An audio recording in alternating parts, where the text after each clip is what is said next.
Full Moon sale காலை 9 மணியிலிருந்து இரவு 12 மணி வரை ஜூலை 29 ஒரு நாள் மட்டும்.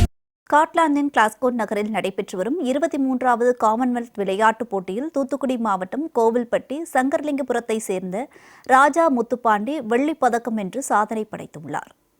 ஆண்களுக்கான 65 கிலோ எடைப்பிரிவு பளுதூக்கும் போட்டியில் இந்தியா சார்பில் பங்கேற்ற ராஜா முத்துப்பாண்டி தனது திறமையை வெளிப்படுத்தி 2வது இடத்தை பிடித்தார்.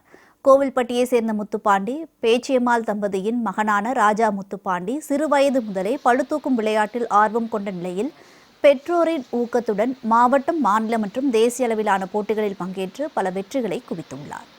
2018 மற்றும் 2022 காமன்வெல்த் போட்டிகளில் வாய்ப்பை தவறவிட்ட நிலையில் தற்போது தனது கனவை நனவாக்கி வெள்ளிப்பதக்கம் வென்று சாதனை படைத்துள்ளார். தமிழக வீரர் ராஜா முத்துப்பாண்டிக்கு தமிழ்நாடு அரசின் சார்பில் 30 லட்சம் ரூபாய் ஊக்கத்தொகை அறிவிக்கப்பட்டுள்ளது.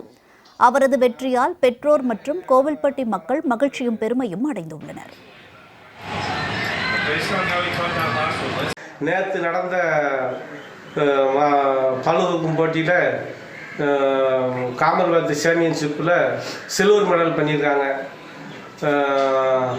அதெல்லாம் ரொம்ப சந்தோஷம். ஆமாம், அதனால் அவருக்கு இன்னும் மீண்டும் அவனை நல்லா ஒரு உற்சாகப்படுத்தி ஒலிம்பிக் லெவலில் விளையாடணும்னு அவன் ரொம்ப ஆசை. அதுக்கு எல்லாரும் அவனுக்கு ஒரு ஊக்கம் பண்ணணும், சப்போர்ட் பண்ணணும். 2030 ஒலிம்பிக்ல விளையாண்டு தான் நான் கல்யாணம் பண்ணுவேன், நீ எதுவும் சொல்லாதீங்க அப்படின்னு ஒரே குறிக்கோளில் அதில் தான் இருக்கான். 2030 நான் ஒலிம்பிக்ல விளையாடணும், மெடல் பண்ணணும் அப்படின்னு இருக்கான். அதுக்கு மக்கள் எல்லாம் சேர்ந்து உதவி பண்ணணும்.